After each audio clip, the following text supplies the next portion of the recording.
जय हिंद दोस्तों, एक बार फिर से स्वागत है आपके अपने YouTube चैनल एग्जाम की तैयारी पे। जैसा कि आप सभी लोग को पता है कि हमारे YouTube चैनल के जरिए आप सभी लोग को इंडियन आर्मी की तैयारी करवाई जाती है। तो यदि आप इंडियन आर्मी की तैयारी करते हैं तो हमारे इस YouTube चैनल को अभी के अभी सब्सक्राइब कर लें ताकि आपकी काफ़ी ज़्यादा मदद हो पाए। सबसे पहली जानकारी हम आपको दे देते हैं कि आप में से कितने बच्चों को बहुत ज़्यादा कन्फ्यूजन होता है कि आपके राज्य या फिर आपके ज़िले में कब कौन सी भर्ती आने वाली है। ठीक है, चाहे कब कौन सी भर्ती का रजिस्ट्रेशन ऑनलाइन फॉर्म होने वाला है। तो दोस्तों डिस्क्रिप्शन में एक लिंक है, उस लिंक पे जाके आप क्लिक करके एक ऐप डाउनलोड कर सकते हैं। उस ऐप के माध्यम से आपको पता लग जाएगा कि आपके जिले या फिर आपके राज्य में 2021 में कब कौन सी भर्ती आने वाली है। तो दोस्तों आज हम आपके लिए क्या है दोस्तों, इंडियन आर्मी का रीजनिंग का क्लास। ठीक है, आज रीजनिंग का क्लास चलेगा। ठीक है, तो ये आर्मी जीडी के लिए काफ़ी ज़्यादा स्पेशल क्लास हो जाती है। ठीक है, ये पार्ट 3 है। ठीक, इसका 2 पहले पार्ट बना दिया गया है। ठीक है, तो यदि आप पहले पार्ट दूसरे पार्ट को नहीं देखे हैं तो जाके जरूर देखिए, क्योंकि काफ़ी ज़्यादा महत्वपूर्ण प्रश्न उसमें डिस्कस किए गए हैं। ठीक है, इसमें भी काफ़ी ज़्यादा महत्वपूर्ण प्रश्न है जो इंडियन आर्मी के एग्जाम में पूछे जा चुके हैं या फिर पूछे जा सकते हैं। ठीक, तो चलिए आज की क्लास हम शुरू करते हैं। तो चलिए दोस्तों पहला प्रश्न डिस्कस करते हैं, जानते हैं कि हमारा पहला प्रश्न किस प्रकार का है। ठीक है, पहला प्रश्न है कि पोशाक दर्जी। ठीक है, आप सभी लोग को पता है कि पोशाक दर्जी, ठीक है, यानी दर्जी पोशाक को सिलता है। ठीक है, यानी पोशाक बनाता है दर्जी, तो बढ़ई क्या बनाता होगा। ठीक है, यहाँ पे खाली स्थान है, भरना है आपको इन 4 ऑप्शनों में से। तो आप ऑप्शन पिक करिए। पहला ऑप्शन है चमड़ा, दूसरा ऑप्शन लकड़ी, तीसरा ऑप्शन है फर्नीचर, चौथा ऑप्शन है कपड़ा। ठीक है, तो दोस्तों जो बढ़ई बनाता है उसका राइट आंसर होगा दोस्तों आंसर ऑप्शन नंबर सी। ठीक है, बढ़ई फर्नीचर बनाता है, यानी ऑप्शन नंबर सी इसका राइट होगा। तो यदि आपने ऑप्शन नंबर सी दिया है तो बहुत सही। चलिए चलते हैं अगले प्रश्न को, जानते हैं कि हमारा अगला प्रश्न क्या है। ठीक है, हमारा अगला प्रश्न है कि ए, ठीक है, B C is equal to 6 है। ठीक है दोस्तों, देखिएगा A B C is equal to 6 होता है। ठीक, तो पूछा है D F G is equal to क्या होगा। ठीक है, तो चलिए जानते हैं कि सबसे पहले ए को, ठीक है, लिखते हैं ए बी सी। ए को 1, बी को 2, सी को 3 लिख लेते हैं। इसको जोड़ के देखते हैं कि जोड़ने पे कितना आ रहा है। ठीक है, इन दोनों को आप जोड़ते हैं तो आ जाएगा आपका 3 आंसर। ठीक है, इनको जोड़ेंगे तो आ जाएगा आपका 6 आंसर।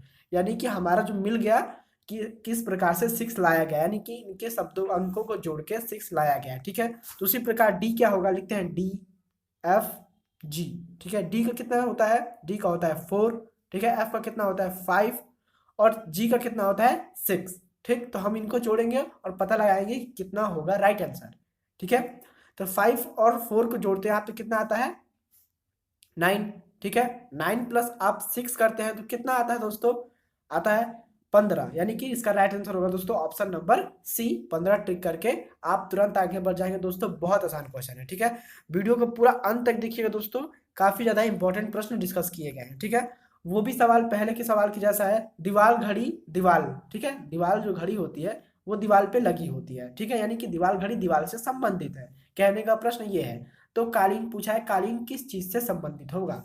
तो आप सभी लोग को बता दें दोस्तों, कालीन जो जमीन पे बिछाई जाती है फर्श पर, उसको कालीन बोलते हैं। ठीक है, तो पहला ऑप्शन है बुना हुआ, गरम, ऊन या फिर फर्श। ठीक है, दीवार घड़ी दीवार पे लगाई जाती है तो कालीन फर्श पे। चलिए दोस्तों तो अपना अगला क्वेश्चन डिस्कस करते हैं, जानते हैं कि हमारा अगला प्रश्न क्या है। ठीक है, तो अगला प्रश्न दोस्तों 3, ठीक है, 9, ठीक है, 15। ठीक, तो आगे वाली संख्या पूछा है कि आगे वाली संख्या क्या होगी।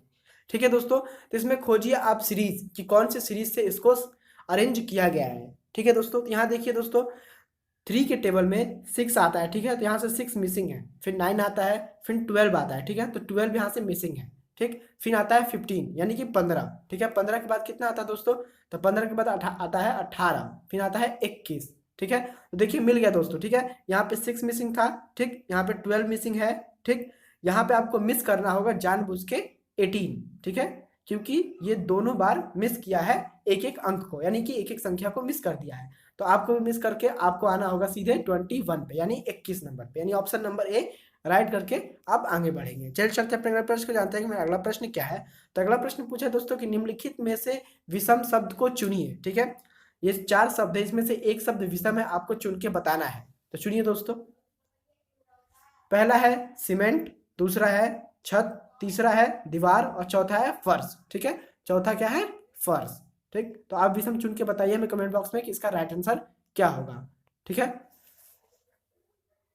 तो चलिए जानते हैं दोस्तों इसका राइट आंसर क्या होगा। तो इसका आंसर होगा ऑप्शन नंबर ए। ठीक है, जितने लोगों ने सीमेंट आंसर दिया होगा बहुत बढ़िया, ऑप्शन नंबर ए इसका राइट होगा। ठीक, तो चलिए अपना अगला प्रश्न डिस्कस करते हैं, जानते हैं कि हमारा अगला प्रश्न क्या है। तो अगला प्रश्न दोस्तों कि निम्नलिखित प्रश्न में दिए गए विकल्पों में से विषम शब्द को चुनिए। ठीक है, आपको दे दिया गया है 3 6 2 4 4 2, ठीक है, 26 और 23। तो इसमें से आपको विषम चुनना है कि इसमें से विषम संख्या कौन सी होगी। ठीक है दोस्तों, तो आप वीडियो पॉज करके एक बार अपने दिमाग से इसको सॉल्व करिए। ठीक है, और बताइए कि विषम संख्या कौन सी होगी हमें कमेंट बॉक्स में। उम्मीद करते हैं दोस्तों आपने विषम संख्या चुन ली होगी। यदि आप तक नहीं चुन पाए तो हम बताते हैं इसमें से विषम संख्या होगी 23।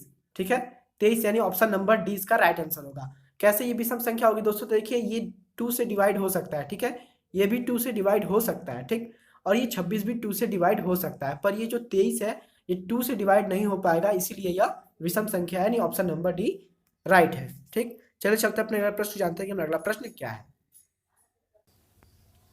तो दोस्तों हमारा अगला प्रश्न है कि एक क्रमानुसार दिया गया है। ठीक है, जिसमें से एक पद लुप्त है, यदि दिए गए विकल्प में सही पद को चुनिए और अनुक्रमांक को पूरा करिए। ठीक है, दिया गया ऑप्शन में आपको ए सी ई जी और अगला पद पूछा है आपसे कि कौन सा अगला पद होगा। ठीक है, तो आप सीरीज मैच करेंगे कि प्रश्न को किस तरह से अरेंज किया गया है। ठीक है, देखिए ए बी सी, ठीक है, यानी कि बी को यहाँ पे मिस कर दिया गया है। ठीक, यानी बी को छोड़ दिया गया है। सी के बाद आता है डी, फिर आता है ई। अब देखिए दोस्तों यहाँ पे डी को मिस कर दिया गया है। ठीक, ई के बाद क्या आता है, तो ई के बाद आता है दोस्तों एफ। ठीक है, एफ के बाद क्या आता है जी। तो यहाँ पे देखिए फिर से एक संख्या को मिस कर रहा है, यानी हर बार एक एक संख्या को मिस करते हुए अगला संख्या वो फील कर रहा है, यानी कि भर रहा है। तो जी के बाद कौन सी आता है दोस्तों, तो जी के बाद आता है एच। ठीक है, तो एच को आपको मिस कर देना है। ठीक है, आई, तो आई को आपको राइट करना है। तो खोजिए कि आई कितने नंबर पे है। ठीक है, तो जो आई का नंबर है वो प्रश्न ऑप्शन नंबर बी पे है। ठीक है, तो ऑप्शन नंबर बी आप ट्रिक कर देंगे, यानी कि आई यहाँ पे भरा जाएगा। ठीक है, आई आप क्लिक करके तुरंत आगे बढ़ जाएंगे। ठीक, तो चलिए चलते अपने अगला प्रश्न जानते हैं कि हमारा अगला प्रश्न क्या है दोस्तों। तो अगला प्रश्न है कि रामायण वाल्मीकि महाभारत खाली स्थान। ठीक है, यानी कि रामायण को वाल्मीकि ने लिखा था, आप सभी लोग को पता है।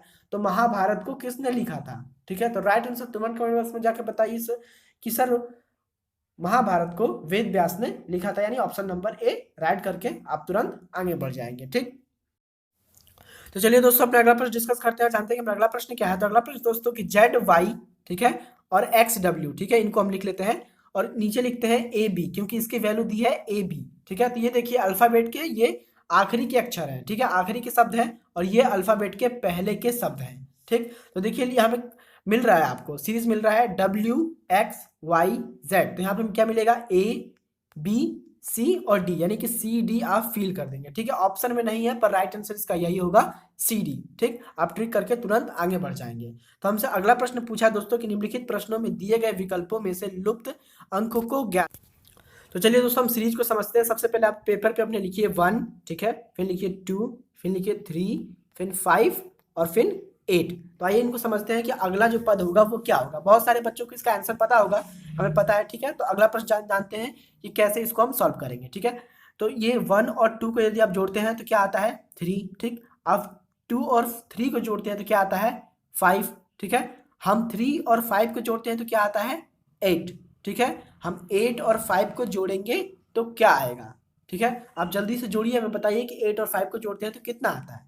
तो आप सभी लोगों को पता है 8 और 5 को जोड़ेंगे तो 13 आएगा, यानी ऑप्शन नंबर ए क्लिक करके आप तुरंत आगे बढ़ जाएंगे। ठीक है, तो चलिए चलते हैं कि हमारा अगला प्रश्न क्या है। तो अगला प्रश्न दोस्तों काफी ज्यादा इंपॉर्टेंट है। प्रश्न है यदि आज सोमवार है तो आने वाले कल के परसों कौन सा दिन होगा। ठीक है, कंफ्यूजन प्लस है दोस्तों, तो इसके लिए आप लिख लीजिए टुडे, यानी कि टी बना लीजिए। तो आज क्या है, आज एम है, यानी कि मंडे है। ठीक है, तो आने वाला कल यानी एक दिन। ठीक है, अब परसों किसे बोलते हैं, यानी क्या होगा, मंडे के बाद आ जाएगा ट्यूसडे, यानी मंगलवार। ठीक है, और इसके बाद पूछा है कि आने वाले कल के परसों। देखिए दोस्तों यहाँ पे मिलिए कल के परसों पूछा है, यानी कि एक दिन और 2 दिन। ठीक, ट्यूसडे के बाद क्या आता है दोस्तों, वेडनेसडे। वेडनेसडे के बाद क्या आता है दोस्तों, थर्सडे, यानी कि गुरुवार होता है। ठीक है, तो इसका जो राइट आंसर होगा दोस्तों, आंसर होगा ऑप्शन नंबर बी, यानी कि बृहस्पतिवार को हम लोग गुरुवार भी बोलते हैं। ऑप्शन नंबर बी क्लिक करके आप तुरंत आगे बढ़ जाएंगे। ठीक है, तो चलिए जानते हैं कि अगला प्रश्न क्या है दोस्तों। तो अगला प्रश्न है दोस्तों कि 4:8, ठीक है, प्रोपोर्शनल 5 रेशियो 10, ठीक। फिर पूछा है आपसे कि 7 रेशियो क्या होगा, तो आप देखिए दोस्तों यहाँ पे होगा 4 दूनी 8, ठीक है, यानी 2 का मल्टीप्लाई किया है, 2 दूनी 10, ठीक है, यानी 2 का मल्टीप्लाई किया है, तो इसमें भी 2 का मल्टीप्लाई करिए, ठीक है। तो 7 में आप 2 का मल्टीप्लाई करते हैं तो इसका आंसर आएगा ऑप्शन नंबर बी यानी कि 14। क्लिक करके आप तुरंत आगे बढ़ जाएंगे, ठीक। हमारा अगला प्रश्न दोस्तों कि यदि ए सी एफ डी को लिखा है 4 3 5 6, तो डी ए सी एफ को क्या लिखेगा। तो आप देखिए दोस्तों डी के नीचे कौन सी संख्या है, तो डी के नीचे कौन सी संख्या है 6 है, तो आप सबसे पहले पुट कर देंगे 6। ए के नीचे कौन सी संख्या है तो 4 है, तो सबसे पहले आप पुट कर देंगे 4। फिर देखिए कि सी के नीचे कौन सी संख्या है तो 3, और एफ के नीचे कौन सी संख्या है दोस्तों, तो एफ के नीचे है दोस्तों 5, ठीक है। तो जो इसका राइट आंसर बनेगा दोस्तों, आंसर बनेगा option number A, right answer बनेगा, ठीक है। तो चलिए चलते हैं दोस्तों अपने अगले प्रश्न की ओर, जानते हैं कि हमारा अगला प्रश्न क्या है।